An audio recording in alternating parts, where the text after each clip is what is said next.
welcome to Fringe Fanatics with Chad Lee and Chris Sane. And we are back, ladies and gentlemen. Welcome to episode 149 of Fringe Fanatics. I am Chris Zane. And I am Chad Lee. Thank you for tuning in. Yes, we greatly appreciate it each and every week. Any of you that give us any amount of your time, it is greatly appreciated, and we love each and every one of you. Make sure, like, share, subscribe, and follow us on all things social media, and tune in each and every week because we're bringing it hot and heavy. We had a little hiatus, but we're back. We're going to skip the weekend rundowns. We're just going to move right into it this week because we got to. So, with that, Chad, let's get into it. All right. Let's hit the headlines. Let's do it. Headlines. Get your headlines here. That's right. It is time. We're going to start with the NFL. As always, the NFL rules all. So, let us do it. Are you ready for some football? It's football, bro. Not football, bro. Close the final.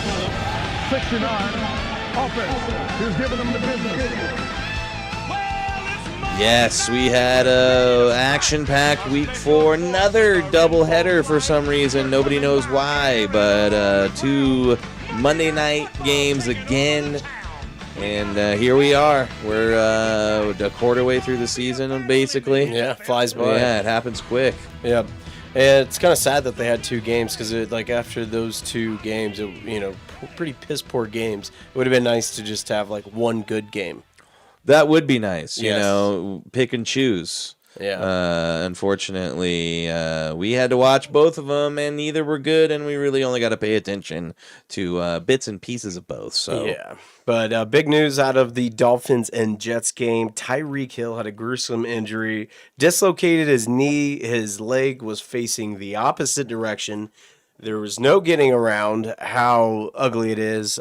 These ESPN broadcasts are impossible to watch. I always listen to them on silent, but because this one was a little early, I had this one on, and I don't know if you noticed much, but the tandem of Louis Riddick, Dan Orlovsky, and the third guy in there, I'm not sure of his name, it's just getting kind of annoying because instead of like there being like 2 guys where they can bounce, it's almost like when you got too many people in the room. Because at least at one point, somebody's going to disagree with one or the other. And these guys are all just kind of bickering back and forth. And then after the Tyreek injury, they didn't even notice it. Everybody in the world noticed and addressed it, and they just kind of kept moving and talking about something else. It's like, what are you guys watching? Yeah. It was insane. So these ESPN broadcasts are just awful. Last week on Thursday, I finally started watching the Prime Vision, and that is fucking sweet, man. I did tune into that last week too, and it is pretty rad, man. I did like, you see all the routes and who's open, like it flashes who's open. I don't like that guy interjecting things out of nowhere. I got kind of tired of that stuff. But what are you gonna do? Dude, yeah, it was pretty cool. I feel like I was playing Madden. It was awesome. It does come off kind of Madden-y. Yeah. It does feel like a video game a little bit. I could only take so much of it, but it was pretty cool for a minute. But news came out this morning. Tyreek Hill did go ahead and have surgery. He was rushed to the hospital because he tore all of his ligaments. It was almost identical to the injury that Tank Dell suffered last year. Yeah. Yep. Yeah. But I've never seen someone so happy going off on a cart. that was weird. And the next day at the hospital, He's and all stuff, smiling. Yeah. he was pleased about it. And then it was weird where Tua was asked after the game, in the interview, I'm glad that everybody was healthy for the most part.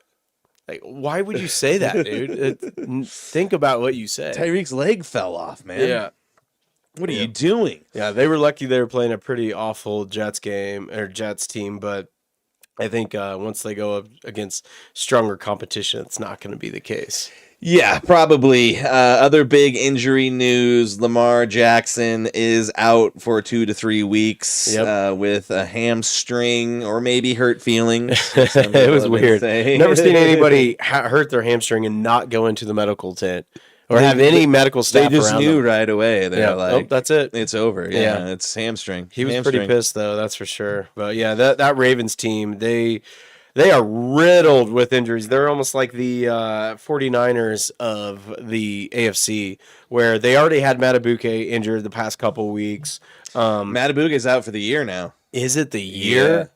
Wow. Yeah, it was a neck, right? today. Yeah, year. And then I think they had 6 or 7 defensive starters out of that game. Oh, man, and they were dropping like and flies then like in the game, Roquan Smith went down. Like there's a bunch of people. Dude, and a couple of them, like Pacheco took these guys out. Like, I know he doesn't run with much vision, but I do like how he runs so angry because He does run people over. Remember the guy that he took out, but it was purely just because he just trucked him so hard. Yeah. It's like, I don't want anybody to get hurt, but football's a physical game. You know, that's what happens when you're physical. That is true. It does happen.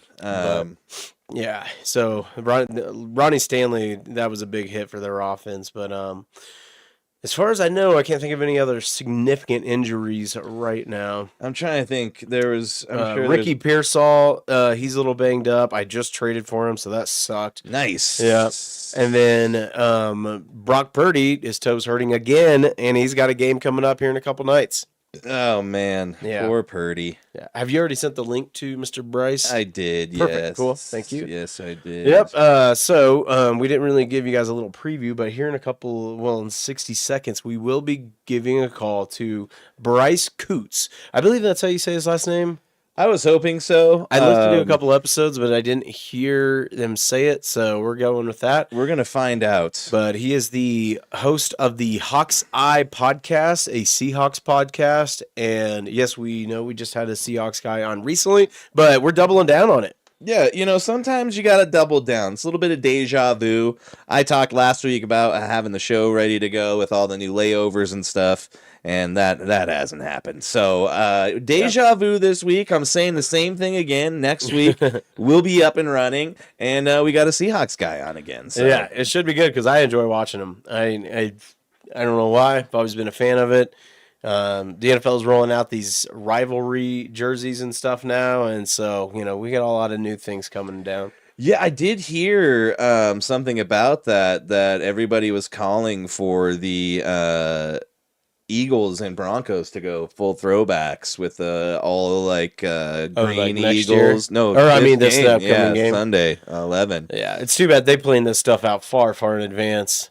And that's why I'm kind of interested is next year because there's half the league I think is doing the NFL rivalries, and then next year the Chiefs will be a part of that. It's like you can't get out of it. It's basically like and that's the weird thing. Like the Chiefs have never had. That's why I'm so interested, dude. They have not had an alternate they're gonna jersey. go all yellow. I don't know. I've seen crazy. You know what would be cool is the black. I've been wanting the black because that's a one that you can find off like an off-brand site. Oh yeah, like the black that. And red. Yeah, yeah. It is so cool. It's just like, come on, black just looks intimidating. Just go with it. Yeah, yeah. But I'm all for it. You know? It's got to be better than the whatever the Cardinals were rolling out last Thursday night. Yeah, everybody was talking so much shit about that. They're like, it looks like they're dirty. Yeah, it's funny because their name's Cardinals, and it kind of looked like bird poop was all over it. It did, yeah. It kind of looked like they were spackled with bird poop. It's like, why? Especially after the performance, too, man. I mean, they put up a fight, but we'll get into that here shortly with Mr. Bryce. Like we said, it is the Hawks Eye podcast. It's a really good podcast. They're very well established. They've got video on Spotify. They got a good foundation. Yeah, we were doing the video on Spotify, but it became a pain in the ass because uploading it's hard. So I'm gonna get back into that too as well. We're gonna get it all squared away here soon. I keep saying that, but we'll see if we can hit one more headline before he tunes in. But last night Jamar Chase, he got a little upset with Zach Taylor and threw a little tantrum on the sideline. Yeah, he was not very happy. He let him have it.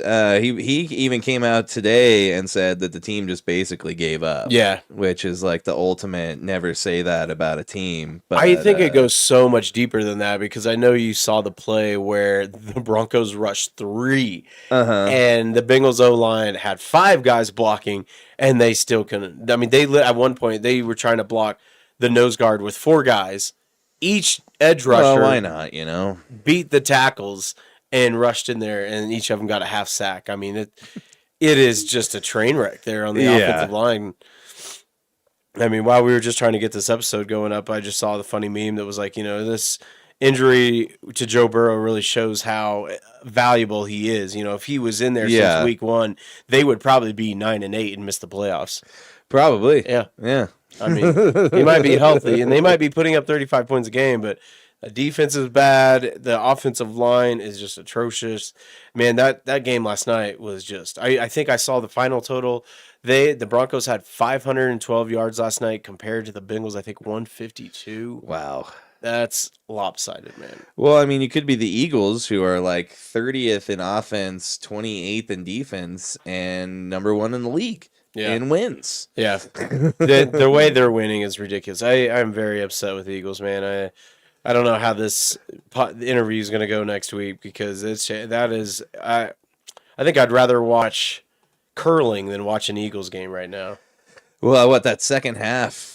What was their total? Is it? He went 0 for 8. Yeah, I think they were -2 in the second half. Yeah, He he did not complete a pass in the second half. There in the first 2 weeks after playing the Chiefs, he had completed more tush pushes than passes over 10 yards. Yeah. Yep. Well, it works. Unfortunately, I guess so. Yeah, I mean, I'll go out and say it, dude. The refs have really been favoring the Eagles pretty hardcore. I was watching that Bucs and Eagles game pretty intently because I've got Baker Mayfield, and there was a play where Bucky Irving supposedly fumbled, but his wrist and arm was down, and then the ground makes the ball come up, and that we all know the ground can cause a fumble. It can. But apparently if you're playing the Eagles, well, there was that instance last night where the Broncos returner Marvin Mims called a fair catch. Yeah. And then he kind of like bobbled it, but the guy got into his zone. Which if you call a fair catch, you have to give him space. What they said on the Broncos, you got to give him a reasonable chance to catch a ring. And he didn't really have a reasonable chance because he's like bobbling it and the guy shows up. Yeah. But he basically just like passes it off to him. Yeah, he messed it up. I think someone proposed a kind of a rule change where it's like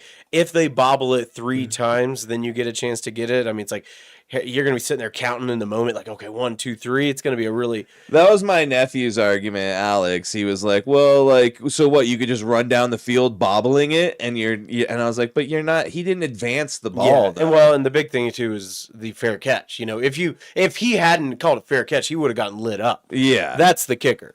But yeah, I mean, it is kind of an issue. I think they might have to bring up because, I mean, if you bobble it, guys are going to try to catch that. Yeah, exactly. Yeah. What are they supposed to not? Yeah.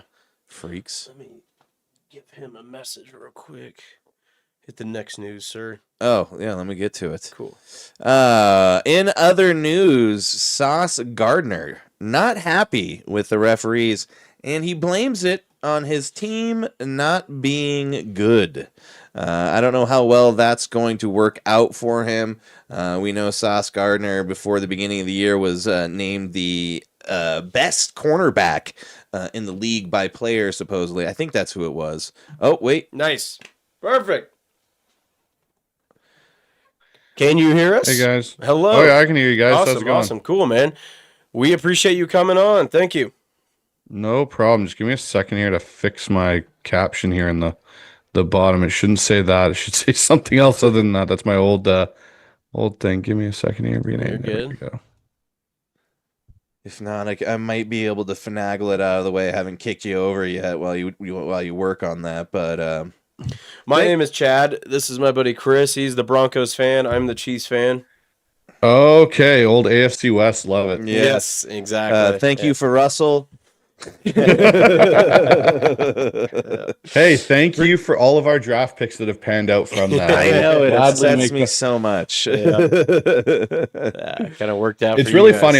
It's funny when that trade happened. I was of the camp that I thought when we had our really rough 2017 season in Seattle, so that was the first year we had missed the playoffs since after the Super Bowl and everything. That was when we had Blair Walsh as our kicker. I was of the camp to get rid of Russell, like try and move him then when they were talking about getting rid of Pete, and was Pete going to come back? Jay Glazer had the report out and all that kind of stuff, and Paul Allen was still alive at that time. And I was like, I got a feeling Russ is going to start losing his legs, and when he loses his legs, he's not turning into Drew Brees. And so many people thought I was nuts. And then, a couple years later, it happens. We move him to obviously Denver. And the minute Russ lost his athletic ability in that sense, his career went down the tank.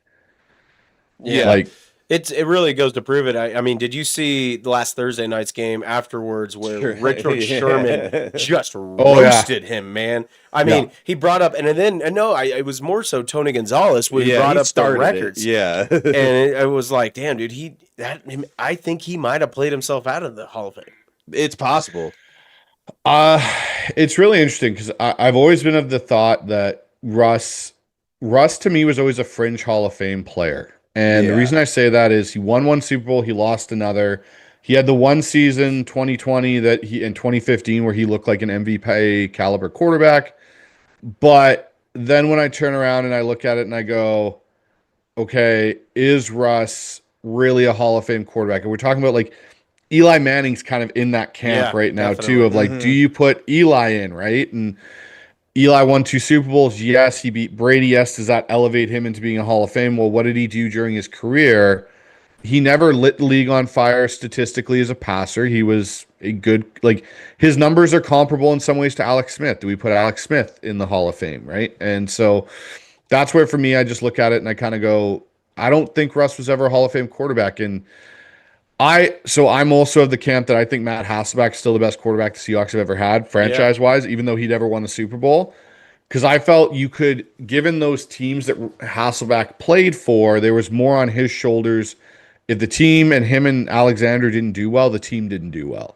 Yeah. Where Russ could have a really bad day, the NFC Championship versus Green Bay, and that defense bails him out of that, and he makes one throw at the end of the game to Jermaine Kearse, and everyone seems to have kind of forgot that championship game was one of the worst statistical performances by a quarterback in a championship game. So it's one of those things for me where I truly I agree with Sherm, and Russ was really not liked in that locker room. Like, people I know that have been involved just said how the biggest issue for him, and everyone wants to always point to Sierra with it, the biggest issue for Russ was actually his agent, Mark Rogers. Oh, wow. Okay. And Rogers comes from a baseball background, right? That's what he's dealt with his entire career, is baseball contracts.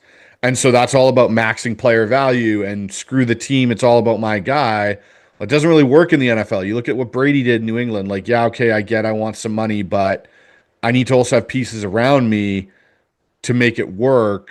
And that was the thing for me with Russ, where it was that's what I've heard, that Rodgers really messed with his thought process about me and my brand and let me cook and, his whole Danger Witch thing and everything. It's spicy. Yeah, the cheesiness only got worse and worse, man. It did. Yeah. It got so bad. We allowed it to run free here. We were like, you can have an office and all this shit. And then that blew me away. Yeah. When I found that out, I was like, holy, they're going to let him have an office on the second probably because no one wanted to be around him. That's probably why he couldn't be in the locker room. So they're like, give him an office. How funny is it though, man? I am loving it. And it's a rookie thing. It could slide or take a dip, but you got this kid at Jackson Dart who's got the swagger, got the chain, doing dance moves in the end zone, and then you see him leading the chant and the huddle in the locker room afterwards, and you see Russ in the background just damn. Fuming. There was that other afterwards when Brian Dable's basically making out with Jackson Dart, and then they cut. They cut to Russell just walking by himself. Oh my God, I didn't see that one. It's gotta be sad, man. But you're right. That's what it all leads from. Is when you hog up all of the salary cap, that's what's gonna happen. And he is getting paid. I think 12, 15 million this year. No, still 30 from the Broncos. Well, but I mean from the Giants. Year. Oh yeah, from the Giants. Yeah. But yeah, I mean, okay, but hey, dude, we could rant on a bench player on the Giants forever. But let's talk about your red hot Seattle Seahawks right now. I mean, they're looking really good.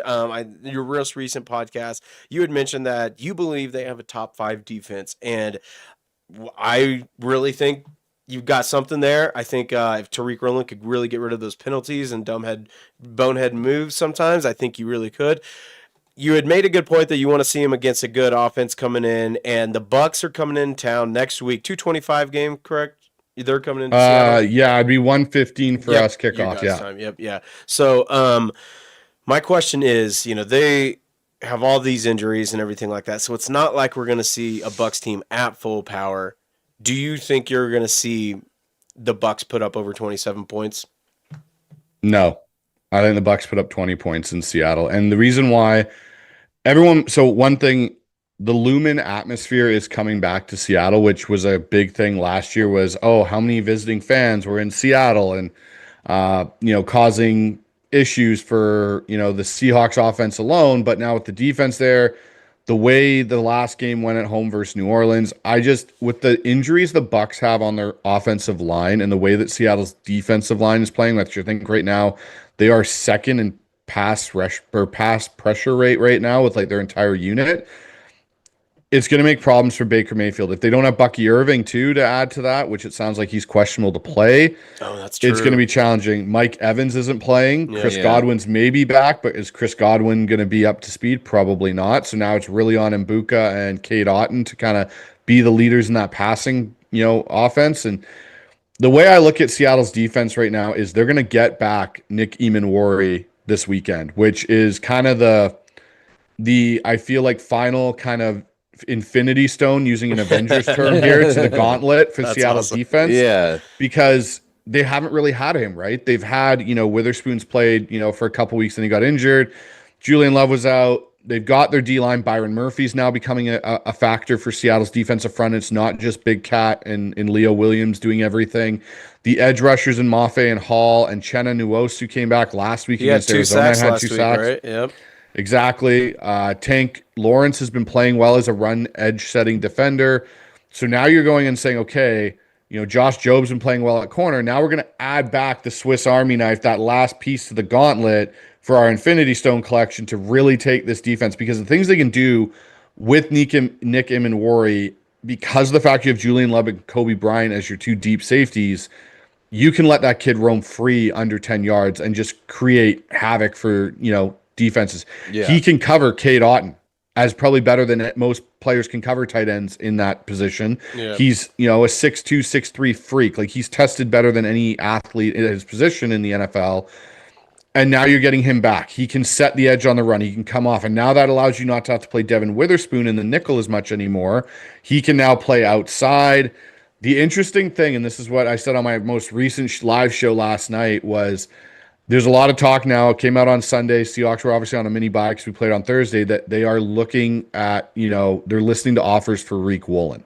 Reek Woolen is on the market. I heard you guys talking about that. Yeah. And a lot of fans want him traded to, Reek Woolen, he's had a lot of problems. And Reek's biggest issue isn't athleticism. It's purely positional ability. Like, he doesn't play the ball well in the air. For a guy that was a receiver in college that switched over to the other side, his ball skills have gotten worse each year. Like, rookie year, great. I remember the conversations. He was in the same convo as Sauce Gardner. Yeah. And then you kind of flip it to now where he's 3 years removed from that conversation. Year two, I'll give him a pass because he was beat up and injured.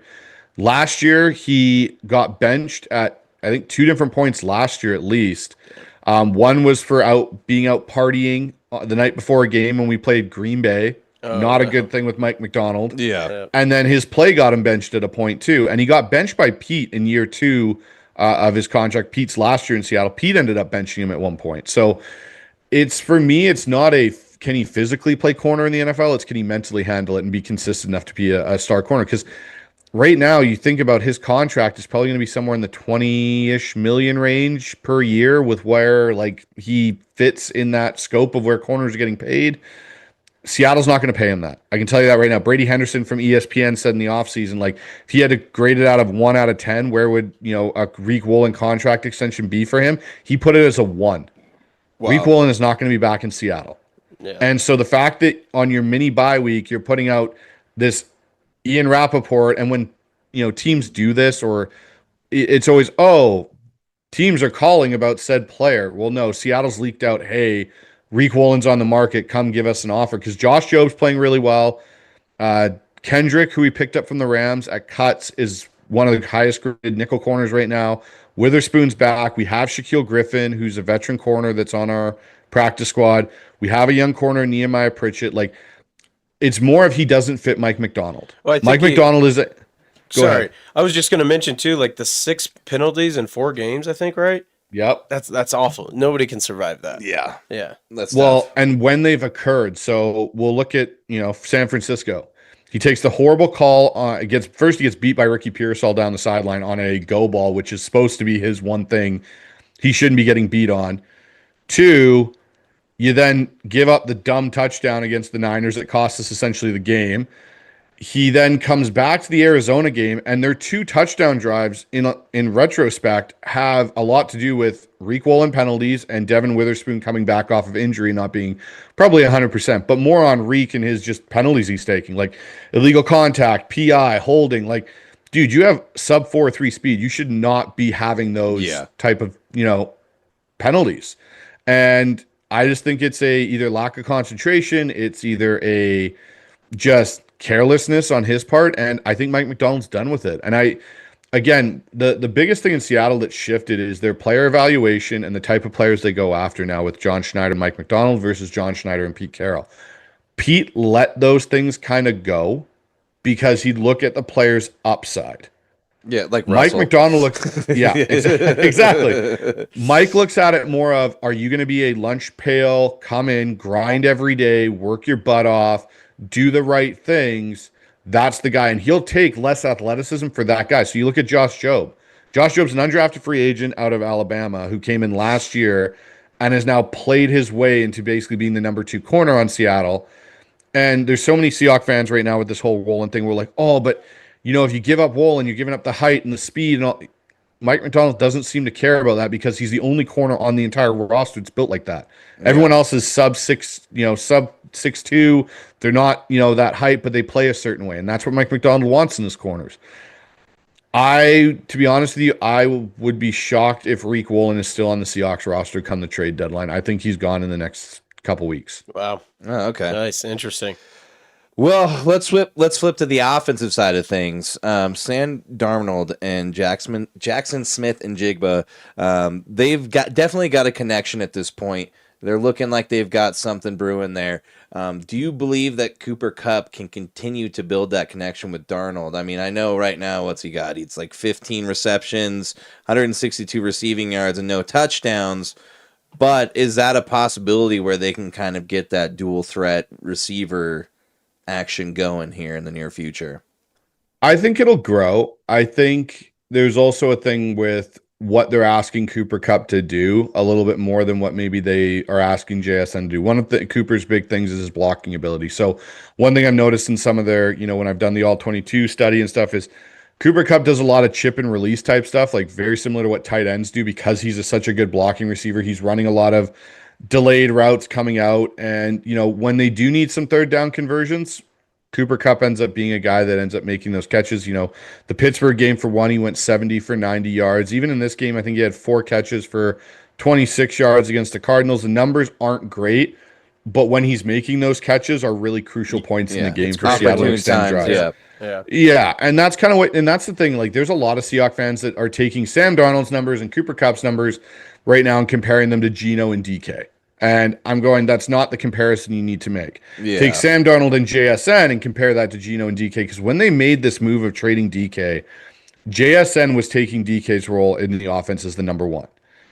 Cooper Kupp was coming in to replace Tyler Lockett's role as the number 2, 3. Yeah, the guy that's going to be your veteran receiver in the room that's going to make crucial catches at the right time. And that's the thing. So what is Tyler Lockett's stats versus Cooper Kupp stats? Cooper Kupp's a little bit better right now. And that's where you're kind of getting that replaced production. And then some of it comes from their tight ends too, and AJ Barner and Elijah Arroyo, who they're now starting to get going. The interesting one in this entire passing game, guys, that's going to be the one that I'm going to be interested to see come November is Torrey Horton. And where is Torrey Horton's targets and everything going for? He's the one that caught the touchdown. Was it last week or the week before?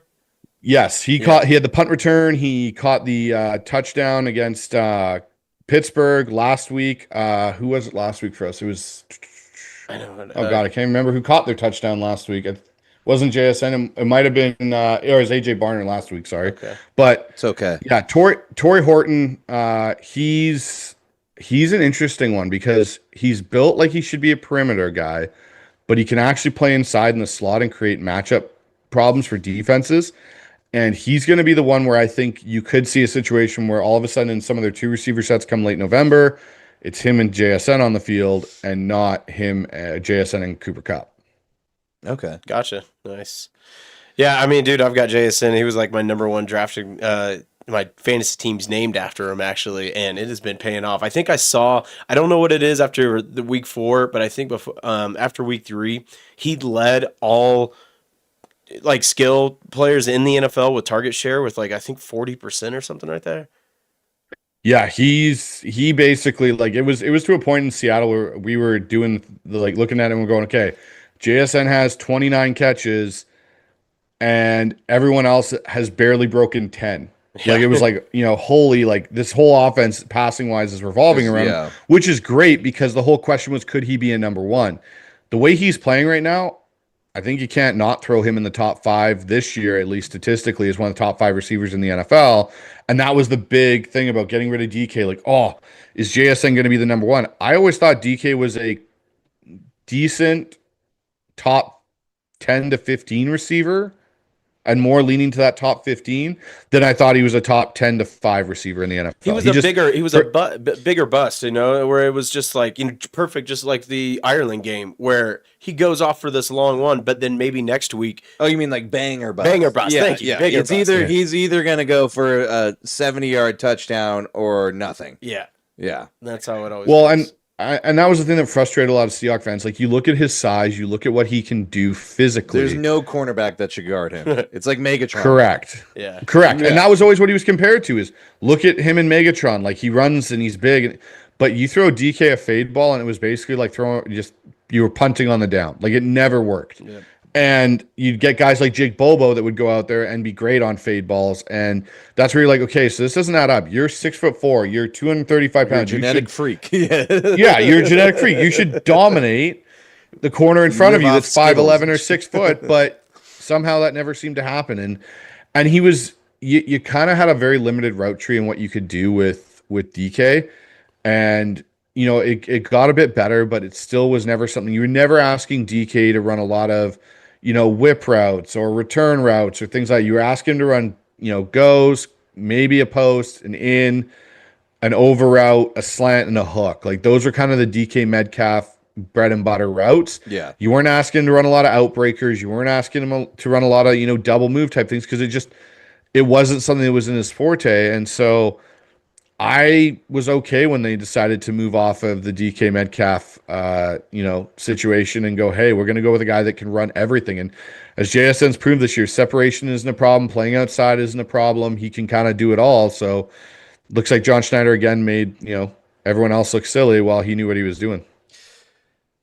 Well, that's good. My biggest question is, just from an outsider's perspective, is what is the actual, like, is Sam Darnold your guys' answer for the next few years? I mean, are we talking kind of like the guy who's, not going to bend or break, but just keep it kind of even keeled, and this defense is gonna keep you guys in things? Or is Sam Darnold kind of, do they see them as like a reclamation project that this guy could be the guy for you guys for a few years?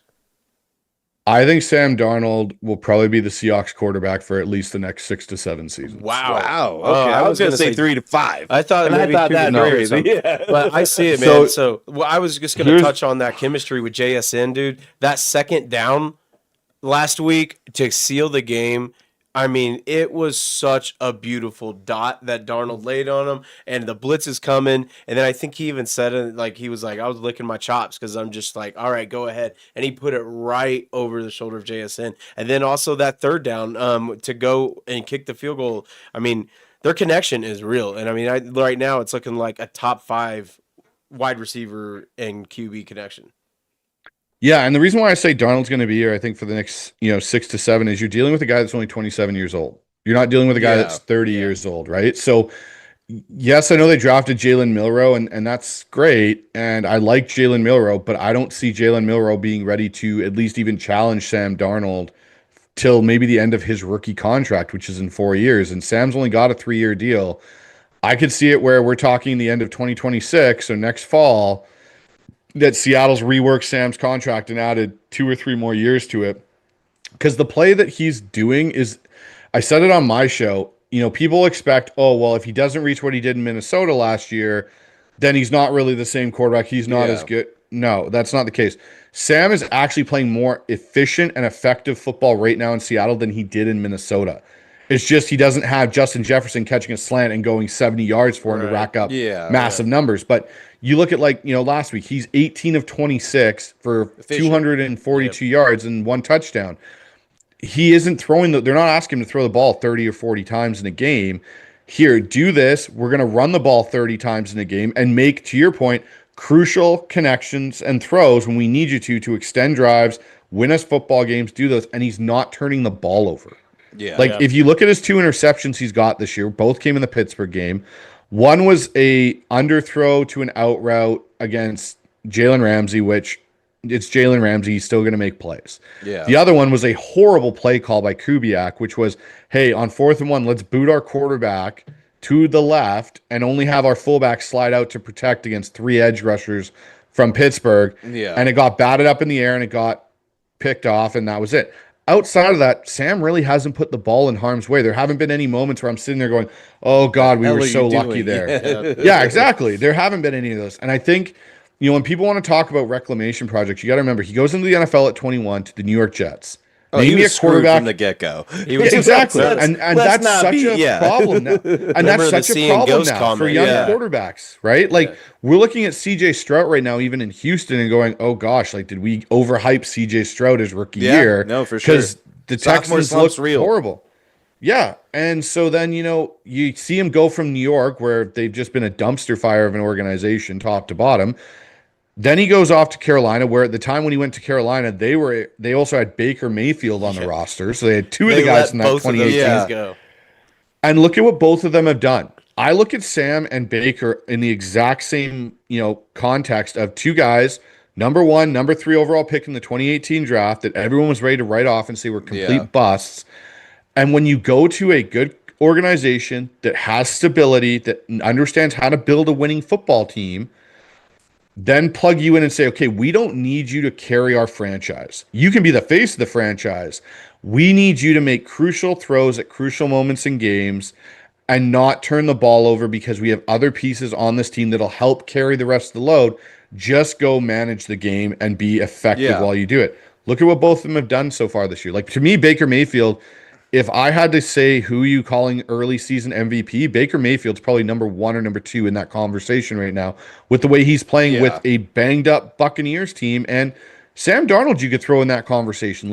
He's taken an offense that people thought, oh, this is going to be mediocre at best. They don't have any receivers. And all of a sudden, to your point, look at JSN. This could be a top 5 receiver QB duo in the NFL this year, which no one had on their bingo card in the offseason. No. Yeah. It's the chutzpah from him. That's what I know. Chutzpah. Yeah. Well, here's one thing I love about Baker. That guy will take a hit and he'll get up and get in the guy's face. And that's just a guy you want on your team. You know what I mean?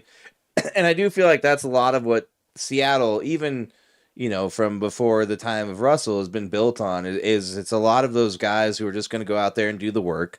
And it's kind of to the point you spoke about Sam Darnold. That's what they expected of Russell in the beginning. Just go out there and do enough. You don't need to do anything extra, but egos got involved, and Russ couldn't handle that.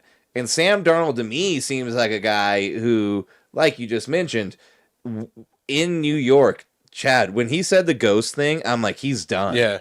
He's done as a quarterback. You can't go out there and tell him, I'm seeing ghosts. That's not a good thing and to come say. back. No. And here he is. The dude's gone through the ringer. It just left. Maybe Kyle Shanahan has some stuff to do with this. He mentioned Purdy the other day, actually. Oh, really? Yeah, go ahead and finish what you're saying. And then Oh, but I mean, I do think Kyle Shanahan and maybe Sam Darnold will have something to say to this.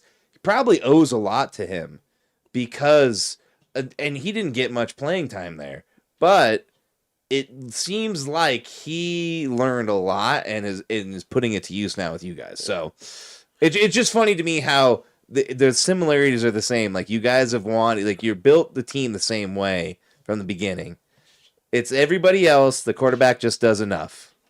Well, and the funny thing with Seattle, if you really look at our history, we've never drafted a quarterback high and had any success with it ever. We've always picked up guys that, you look at a lot of our quarterbacks. John Kitna, undrafted free agent, came in. We picked up Warren Moon to, Dave Craig, Jim Zorn, Matt Hasselbeck. Like none of our quarterbacks have been, hey, these guys were top 15 NFL picks.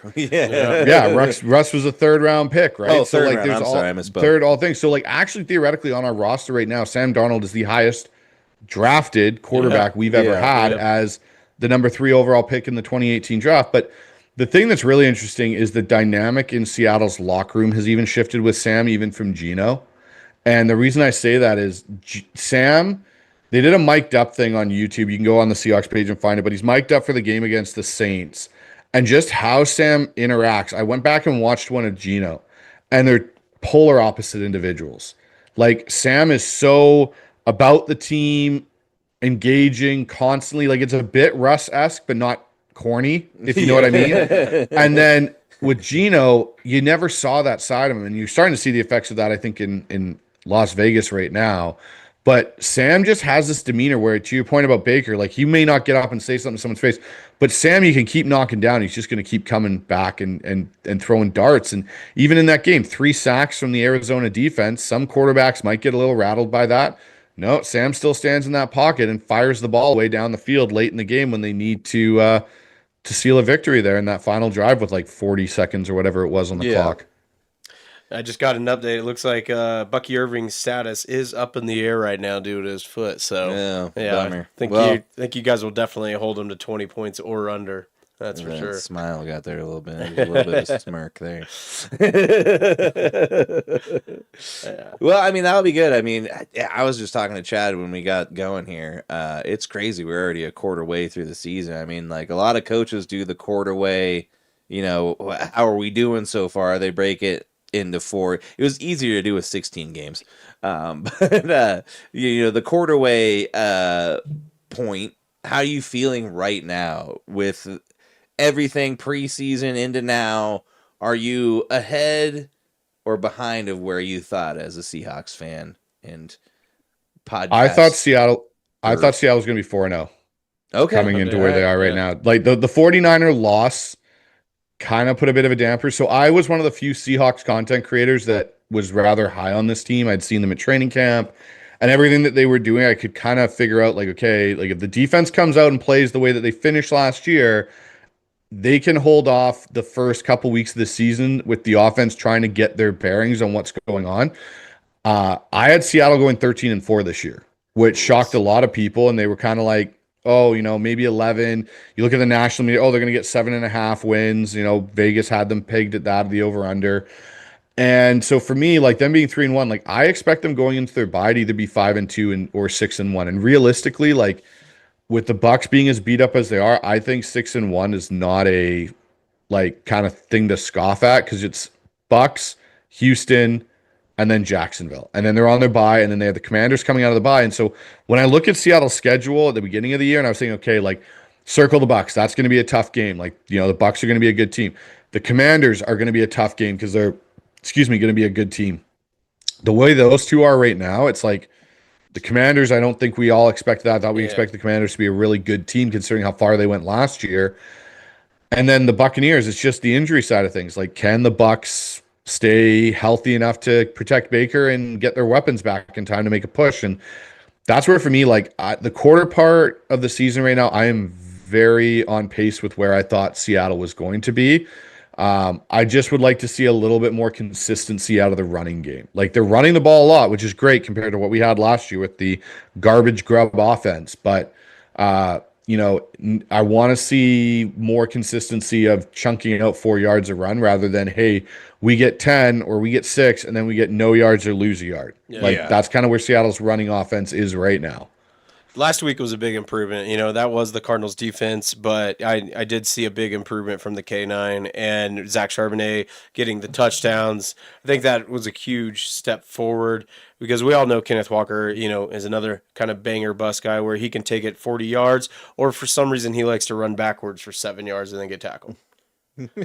Oh, that is such a big issue right now in the Seahawks community as everyone is losing their minds about K9 runs one way, stops, spins around and goes and loses 4 yards when it's like, hey, take the 0 yard, no game. Yeah. Like that's okay. We're fine with that. K9's biggest issue, and he actually alluded to it, I think a couple weeks ago, I think it might've been in an interview or that where he said, I kept looking for the home run. I'm always constantly looking for the home run hit on the run play. You can't. In this scheme, exactly. Yeah. In this scheme with Clint Kubiak, Kyle Shanahan, you can go all the way back to Chunks. Roger Craig and Bill Walsh. Yeah. It's chunk running. It's, Yeah. hey, 4 yards, 4 yards, 4 yards. Stay and ahead once of the the sticks. defense gets, once the defense and those linebackers get impatient and try and shoot something they shouldn't, and you get the cutback lane, that's where you hit it for 60. Like, go back to those Houston Texans teams with Gary Kubiak and Arian Foster. Arian Foster didn't rip it around the initial front side of a run a lot of the time for 60 yards. It was, they were running it. All of a sudden the defense decided they wanted to over pursue and Arian put his foot in the ground and went backside for 60. That's where the 60-yard run will come into this offense. And that's where K9's got to work at it. Charbonnet is actually, in my opinion, better at it. Like he's a better runner in some respects right now for this system. But they're starting to figure out how to use the two of them. The biggest issue right now, I think, for Seattle's run game is the loss of Robbie Utes for at least the next 3 weeks. Oh, okay. Yeah. Yeah, that makes a big difference. Yeah, but I mean, it is a great tandem. I mean, you got the power hitter with Charbonnet, and then Kenneth Walker. I mean, he could take it to the house anytime, and he'll get that vision down the road and kind of see how it goes and break that out. It's like nobody's Barry Sanders. Not everybody can run 20 yards backwards and then take it to the house.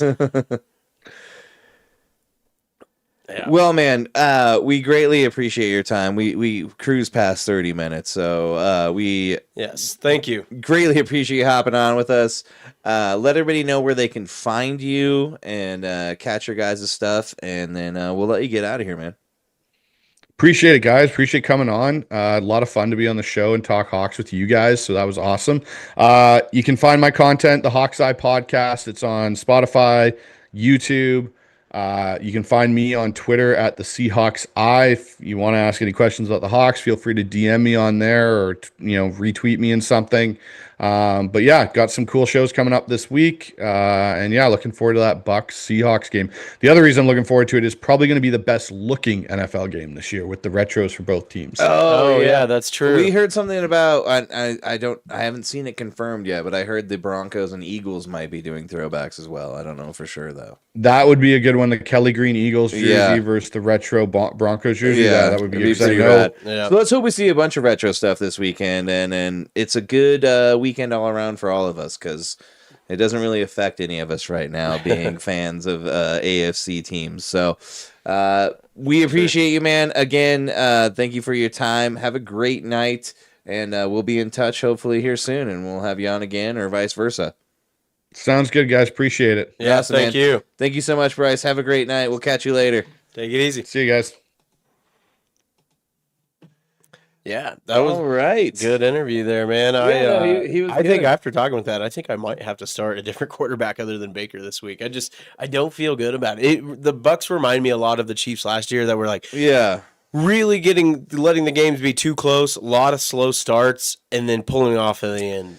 Yeah, and then you're not getting a lot of fantasy points Not that way. at all. Not at He's been all. saving himself in the second half, but dude, I've seen that Seattle defense, man.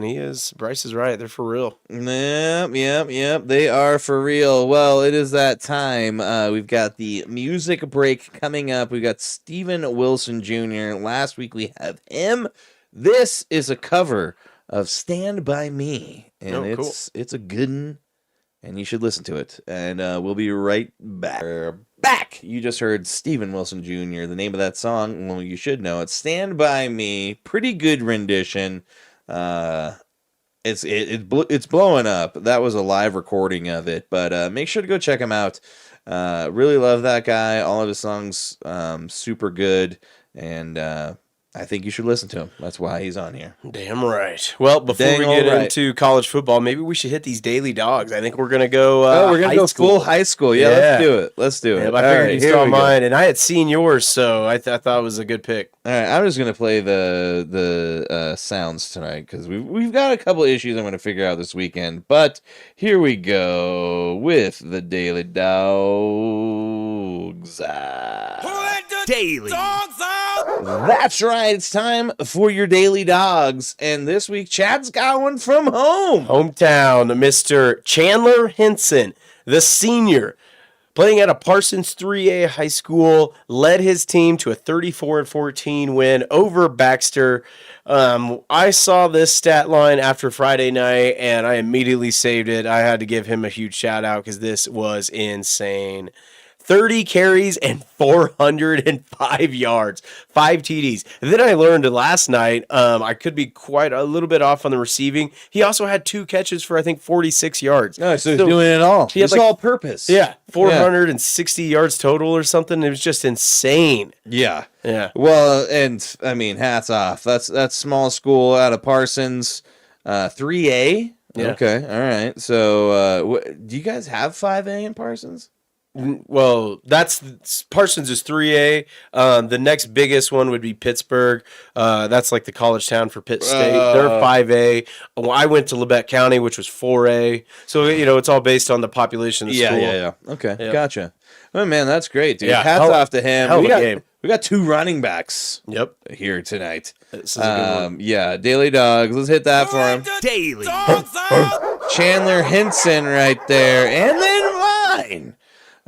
Sophomore Xander Edwards, son of former NFL fullback Mark Edwards, ran for 517 yards on 38 carries and reached the end zone 8 times, breaking Derrick Henry's Florida's single game rushing touchdown record of 6. Wow. That's insane. Hats off to Xander Edwards. I was going to look and see where all his dad played. Yeah, it said Mark Edwards. I don't remember him, but dude, I mean, this is quite the achievement. This has got to be against a pretty crappy school he played against. No, dude, he did great. I mean, not taking anything away from him. His dad played for the Browns and the Patriots. That's cool. Won the Super Bowl with the Jags in 2003 to 2004. The Jags? No, wait. I was hold like, on. they haven't won the Super Bowl. You talking about the Pats? Oh, New England Patriots in Yeah. 2001 to 2002. Cool. I skipped a sentence. Yeah. My bad. So, yeah, his dad won a Super Bowl with the Patriots. He had a hell of a game, though. 8 touchdowns. And he's only a sophomore, man. That's crazy. 8 tutties, dude. 517 yards. 2 white by running backs yourself. here, man. Dude, that's like Cam Scatabo. Dude, Hey, I keep saying Bo, but it's Cam Scatabo. Dude, there was Yeah. a play where he just trucked Derwin James for a block, got up looking for more. Yeah, I love watching Can we this. talk about the balls to do a backflip at MetLife Stadium That in was the end nuts, zone on the dude. turf? That's what I'm worried about, He's man. gonna blow his knee. You look at Malik Neighbors, who we haven't Blow mentioned knee. since We we've missed been him off. in the- But yeah, I mean, there was a list of all of the guys that's been hurt. Aaron Rodgers, like the list goes on. It just goes on and on. Odell Beckham, Saquon Barkley. It's like, you know you're switching it out for the World Cup. Why don't you just switch it out for these players that you're paying millions of dollars? They don't care. It's so dumb. Yeah. Look at these high school running backs just running on grass, killing grass destroying. it. Yeah. Hell yeah, that's a good dog. All right, well, let's get into the NCAA. 90. Check. Check. Red 18. Red 18.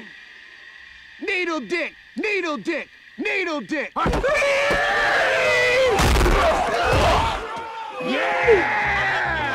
Yeah, we had some upsets. Dude, last week it was insane. There was just a total slate of amazing games. You had Florida State going into double overtime with Virginia getting knocked off on a Friday night, and then Arizona State knocking off TCU, who was ranked 24. But then the big games here, I mean, Oregon beating Penn State 30-24 in 2 overtimes. These college overtimes are just so much better than It really dude. is. It's after the Sunday night tie? Cowboys game, dude. I'm like, tie, Chad? I hated it, dude. I hated it. Tie? It's it's worse than 40 kissing your to sister. 40 scoregami, by the way. No way. Oh wow. Yeah, Never done before. that's crazy. Highest scoring tie ever. Dude, the Cowboys have the best offense, but the worst defense too. Yeah, They it's really do. surprising. Yeah. But It anyways, is kind of continue. crazy. Yep. So I do want to mention the head coach for Penn State. I've got it here. James Franklin. He's always been criticized He's because a he goober. can't be a top 10 team. Now, and this was supposed to be the year. They were ranked number 3. Mm-hmm. Now he's 4-21 against top 10 teams. Like he just can't win in the big games. He's not good. No. Lane Kiffin's number 13 beat the number 4 ranked LSU. That was a game that I didn't expect. I really thought LSU, even though they were at Ole Miss, I thought they would pull it off. And no, I think Ole Miss won pretty easily. I think it ended up being where's it at? Hold I on, missed 24-19 over Yeah, LSU. still a Lane one-score Kiffin. game.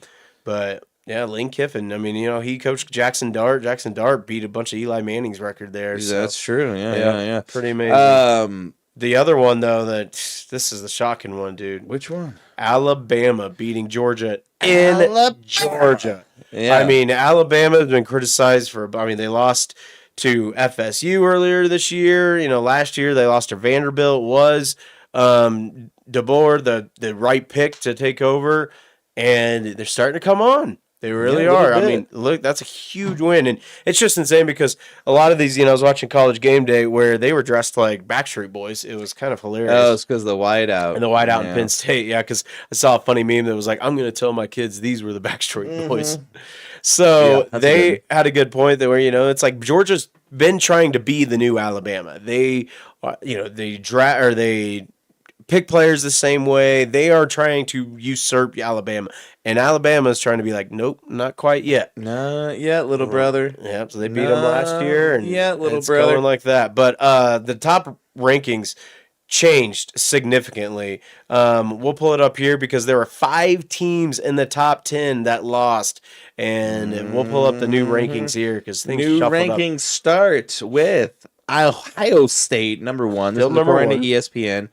Number 2, Oregon. Number 3, Miami. Yep. Number 4, Ole They Miss. jumped Number 9 5, spots. Damn. Oklahoma. Take the last 5. All right. Yes. Texas A&M, Penn State at number 7, number 8, Indiana, and he's got that team playing well. Then Archie Manning, number 9, and then Alabama jumped 7 spots in the top 10. Alabama. Yep. college football. Also, in other news, after losing to BYU, CU fined $50,000 for their mean chants to the BYU team. What was it Mormon related? Fuck the Mormons. Oh man, you can't do that. They're acting Yeah. like Ryder Cup fans out Come there. on, dude. Yeah. Come on, Can't man. do that, dude. You Come can't on, do that. man.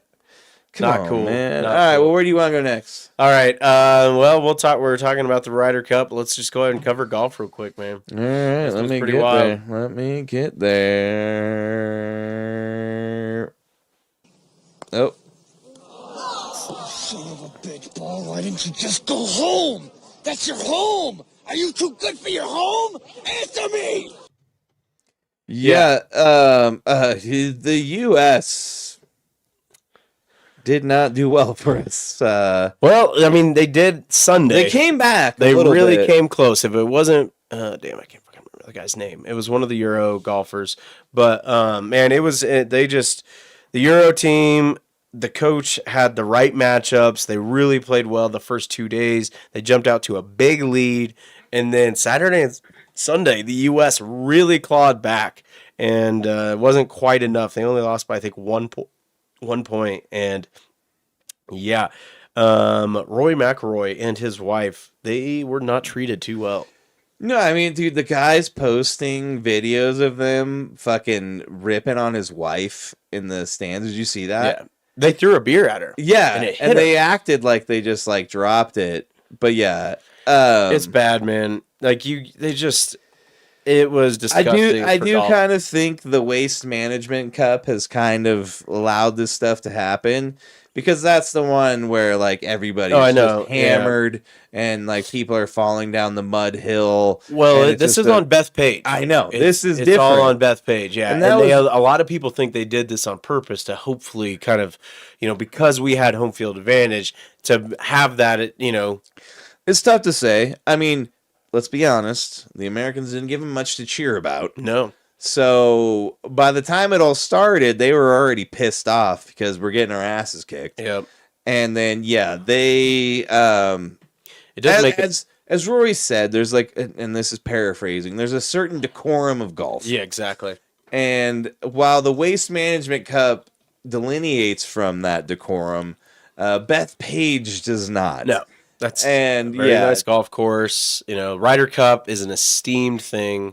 And the Euros, it's supposed to get a little chippy. Yeah. It's team play. But from the crowd and, the way, I thought Chipper Jones had a pretty interesting comment on it. I don't know if you saw Oh, yeah. He said he never let his family go to any New York games. Well, and that's like Michael Jordan. He never let his family go to Utah when he played in the Jazz. It's like sometimes you're just aware of the environment and you got to just kind of do this. But, maybe Roy shouldn't have brought his family there. This is New York. But, yeah. But it is golf. It's a little different. It would have been nice if... These guys can't wear shorts. Yeah. And that's why Live Golf was created. Right. And this is America, where things get pretty wild here. Yeah, and if we're getting our asses kicked, things turn ugly quick. We get mad. I mean, you look at the Giants, the Jets. I mean, dude, they turn on those teams fast. That's very true, and these are the New York fans. So unfortunately... nothing went well for America this weekend in the Ryder Cup. 5 out of the last 7 that the Euros have won in the Ryder Cup. So. Yeah, and normally we do well here.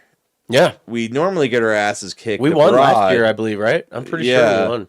But no, we got slammed here, and it wasn't good. Needless to say, no, not at all. But we shall move on. We'll see. There was Scotty Scheffler, man, dude. He did not show up. He shit the bed. He finally won his last match, but man, talk about #1 golfer in the world. He did not show up very well. No, and after all the winning he's done, to just be like the anchor, kind of, it was wild. It was not even be helping. Yeah. Like you're the reason they're losing. That's not good. But where do you want to go next? What do we want to talk about? We got a few more things. We don't need to get into everything. The next one. All right, dude. Don't tell me what to do. Type this in. I want to see if this jersey swap's are real. I did see that. Okay, so let's go to the NHL real quick because something big happened, and there hasn't been much to talk about. We are 8 days away from puck drop in the NHL season. We're not far away. We've basically got preseason happening right now. Flyers penalty on number 8. And this comes from Box Score. Isn't it new? I'm not sure if baby, how long will you keep me in the penalty box? We're not going to keep you too much longer because the Wild signed Kirill Kaprizov to the richest contract in NHL history, 8 years, $136 million, which equals out to $17 million a year annual average value.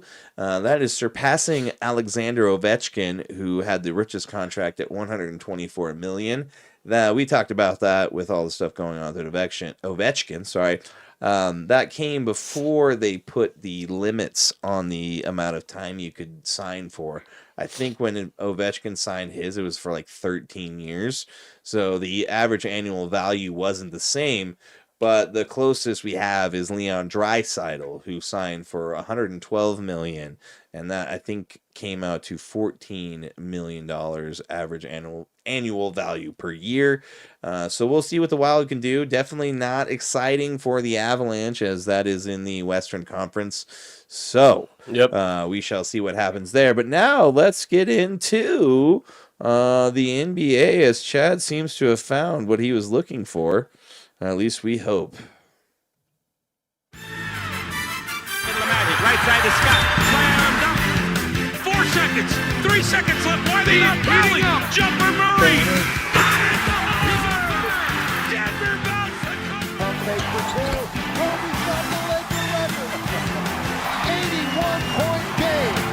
Ladies and gentlemen, you have witnessed the second greatest scoring performance in NBA history.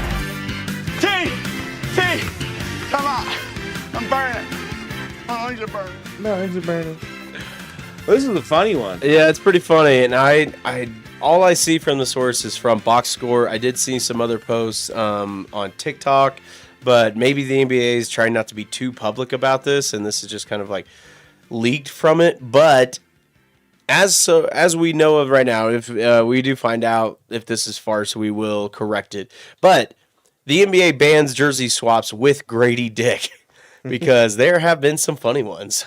A lot of there's some players with the last name of Black. Yeah, that's the one that actually is in the picture we have on there was the Black Grady Dick jersey swap. But yeah, there's a lot of funny pictures that got taken last year, and maybe Adam Silver doesn't like the he doesn't like the fun of it. I mean, you can't fault the guy. That's his name. So what? What are you gonna do? Yeah.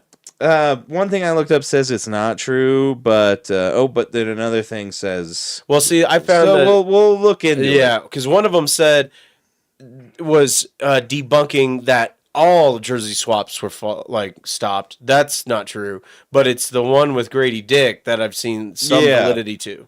So we'll see. So we shall see. But it's funny. Either way, funny nonetheless. Let's get into the Big League Chew. Let's hit the DDOE and then get out of here. How's that sounds good. All right. So, we do have F1, and we'll touch on the UFC real quick. Okay, well, let's do F1 right now. All right.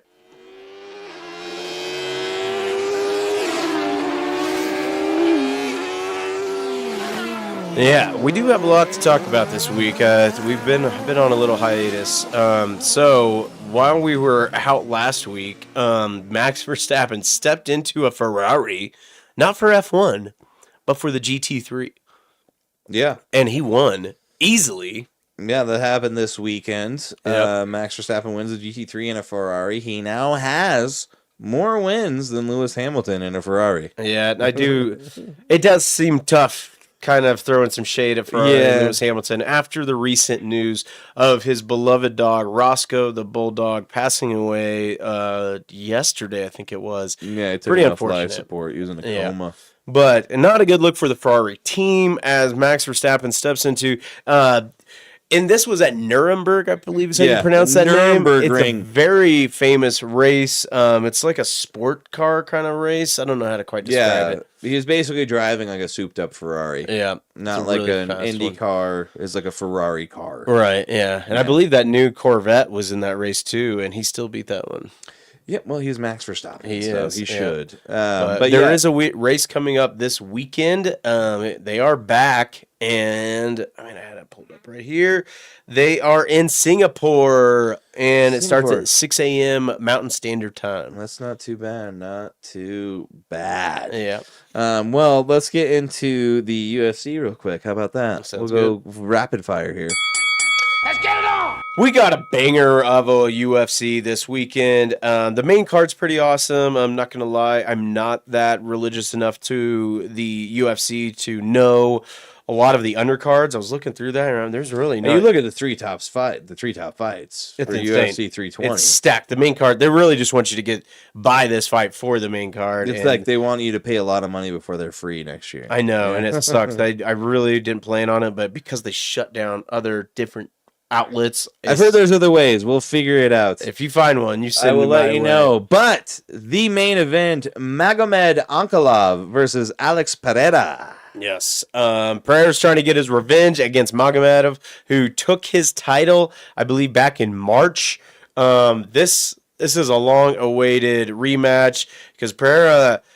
There's a lot of news that came out afterwards that he really didn't prepare and train for this fight too much. And, he was at the height of the world. He was the champion. He was touring, flying all over the world, going to different fights, not just UFC ones. Focused. He really wasn't focused. Yeah. While Magomedov, the Dagestani guy, and we all know about them, that they are laser focused like they are flying a plane, It's just true. That was a weird joke there. Either I mean, if you're a pilot, whatever nationality you are, no, for sure, are laser focused. Yeah, laser focused. In other news, the co-main event: Merab Divashvili versus Corey Sandhagen, Colorado's own, hailing from Aurora. Big fan of Corey, the Sandman Sandhagen. He's gonna put him to sleep. Yep. Maybe. Fighting out of elevation now. He's got Trevor Whitman in his corner, so I'm really excited for this opportunity for him. His last match was against Davidson Figueroa, who, dude, was a champion at flyweight. And then he jumps up a weight class. Yes, a weight class up to bantamweight. And, man, he knocked him out, TKO in round 2, and really solidified himself as the number 1 contender. And it's just going to be a tough test against Merab, who just mauls everybody. The best wrestler, maybe pound for pound in the game. An amazing co-main event and main event. It's going to be a great fight. This will be in Vegas, I do believe. Yes, it will be at T-Mobile Arena where so many of the fights are at. And then just under that, Yuri Prochazka versus Khalil Roundtree. Both guys who have fought for the title. Prochazka held the title for a short stint. This is an amazing fight. Maybe the fight to see who's going to be the next one to fight the winner out of Pereira and Ankalaev. I would imagine so. And then just under that, Josh Emmett, who has been a part of a ton of highlights in his career, against Yusuf Zalal. Not really sure of this fighter, but I'm sure it's going to be a good fight. Yusuf Zalal? Josh Emmett has a lot of power, so expect.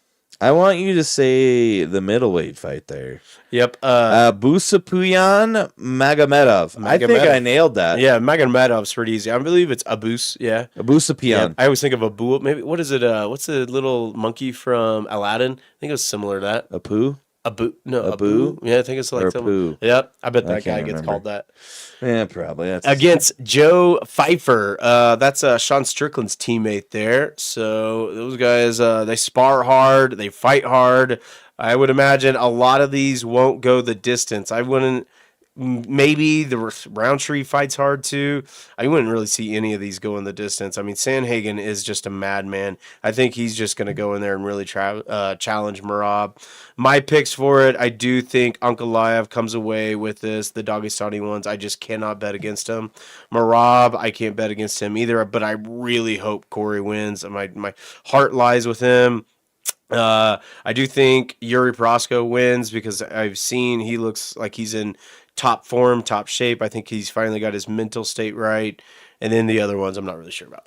Yeah, I mean, we'll figure it out. Yep. Hopefully it's going to be good stuff. But let's keep flying. Let's hit the MLB. The playoffs have started. Yes, we are in the wild card. That's right, ladies and gentlemen. A juvenile delinquent in the give a little offseason. update. We got a great rivalry right now.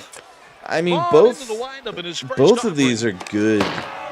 The games tonight? I mean, both. The games all day today. Yeah, yep. I mean, right now, as we sit at bases loaded. Wow, for the Yankees. Holy shit, this is fucking insane. We might have to give you a little live update on this.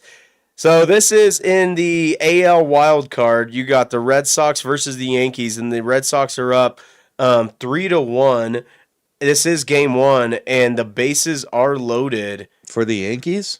Yeah, and Chisholm is up. Chisholm, yeah. Jazz Chisholm. I'm not a fan of his. He really torched the Royals last year in the playoffs, but man, he's good. He's fast, super fast. But yeah, we'll give you an update on that. We had a game happen earlier today. The Tigers and the Guardians. Detroit now leads 1-0. These two teams had to battle it out there right at the end of the season. At the end to make it here, and now we get a quick 3-game series. And guess who gets the win? Tarek Skubal. Tarek Skubal. Yep, one of the probably the Cy Young winner. I think it's he's in the National League. No, the Tigers are in the American League. Yeah. So I bet it will be talking about the same people. It's gonna be Skeens. Yeah. But yeah, as Chad said, right now, game 1 between the Red Sox and the Yankees, 3-1. Yankees bottom of the 9th, bases loaded. Yeah, 2-1 right that's now. Pretty one intense. out. In the National League earlier today, we had the Padres and the Cubs. The Cubs take a 1-0 lead over the Padres, and right now, top of the first, Reds and Dodgers are at 0-0. Started, yep. So we'll come back to that maybe after the DDOE, but I do want to give you guys a playoff picture because not a lot of people watch much of the season, but they'll tune in for the playoffs just like me. Mm-hmm. So I mean, I did follow the Royals a lot this year, but they really fell off towards the end of the season. They Rockies were great all injuries. year. I don't know what you're talking about. Yeah. Well, we should mention too, they did avoid the launted. Yeah, worst season ever. Worst season. They did not get that title. That's great. Yeah. So how many wins did they end up with? 43. Dude, what? That is an accomplishment right there. Just enough to not be the worst. 43 wins. How I've lived my life. That's pretty amazing. And other teams like the Miami Dolphins of 72 or whatever. Who wants to win all of them? Yeah. Who wants to go undefeated? 43 wins? That's a lot. Think about the Warriors. 73 wins? Dude, come on. Why not win 43 out of 162? That's pretty damn good. But all right, here's the playoff picture. I'll take the AL since you were in the National League. Right now, like we said, we got the Guardians and the Tigers. And the wild card, the winner of that series will go on to face the Mariners and the Big Dumper. Probably one of the best seasons. If he doesn't get the MVP and Judge gets it, I'm going to throw my laptop on screen. Yeah, it's New York bias at that point. It really will be. And then we got the Beantown rivalry with Boston Red Sox and Yankees going on right now. The winner of that team will take on the Blue Jays. With Vlad Guerrero and Bo Bichette. Yeah. Moving to the National League, the winner of the Reds and Dodgers will be taking on the Philadelphia Phillies. And in the other side of the bracket, we've got the winner of the Cubs and Padres taking on the Milwaukee Brewers in honor of, and now his name's slipping me, Bob Uecker. Got it. Yeah, that would be Got cool. it in honor of Bob Ukes. Chris, out of these 8 teams, who do you it's 60? I want the Mariners to win. That's cool, Yeah. man. I was hoping that they would win. I want somebody else. I want the Blue Jays or the Mariners or the Brewers. I would like to see the Cubs win it, but nah, they won recently. No, They it was broke a curse. 2013. Yeah, they broke a curse. Yeah. Let somebody else win. Yeah. What about you? Who are you going for? I want the Cubs to win. I think it'd be cool. Yeah. All right, so Mariners versus Cubs. Here we go. That's going to wrap it up for the ML. Let me see if we can give into the 9th inning. It looks like it looks like the Red Sox or the Yankees really left bases loaded. Wow. And man, what a choke. And the Red Sox end up winning 3-1. Damn. That's the thing is the Yankees, and the big story too is the Mets. Highest payroll in baseball, missed the playoffs. Yeah, they're eating all that fucking tax money for Juan Soto. God. Sorry. Things can get rough, but they can always get rougher. Yes, indeed. Well, it is now time for the same time at the end of every show when the man, the myth, the legend himself, Mr. John Daly, grips it, rips it, and hits it hard, man. I hit it hard, man. So far, man. Hard. No laying up, no holding back. Ain't afraid of nothing, it's a natural fact. I hit it long, man. Till it's gone, man. Keep taking chances, living large. I hit it hard. All right, John Daly's back. Woo! And he would approve of this one. This one came out a few years ago, but it just went under the radar because that's how Christian Bale is. And, Joker. Yeah, definitely. Yeah. He was awesome in that. But, pretty cool story here. I want to highlight is he spent 16 years secretly planning a $22 million foster village in California with 12 homes designed to keep siblings together, plus apartments for aging out teens and a massive community center. He created a town, like a small little community. Like, that's just insane.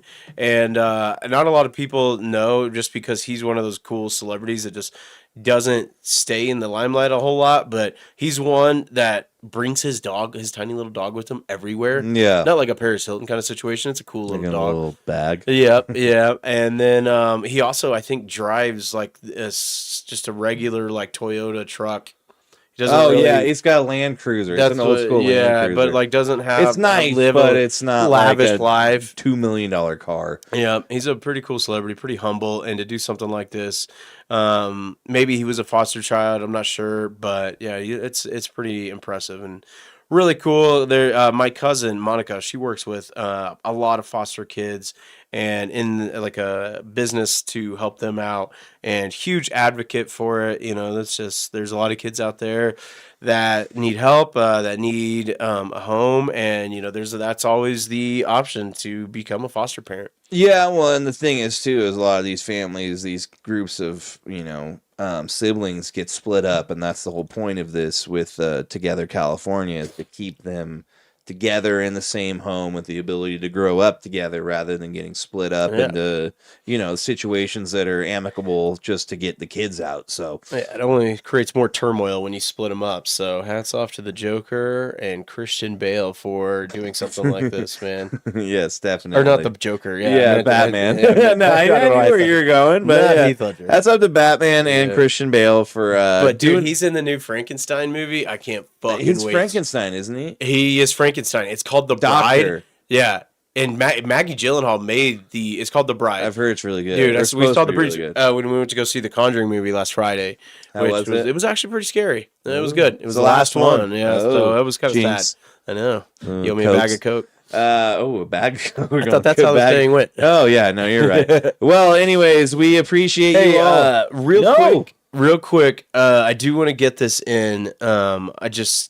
Give me a few minutes. I just wanted to explain why we were on hiatus. I didn't know if we were going to go into it. I just wanted to mention it because, and I appreciate, you didn't want to throw it out there without, me catching me off guard. But so we didn't do an episode last week because I was on vacation. And then during our vacation, we unfortunately lost member of part of our Fanatics family. Yeah. Not just the French Fanatics family, your guys' family.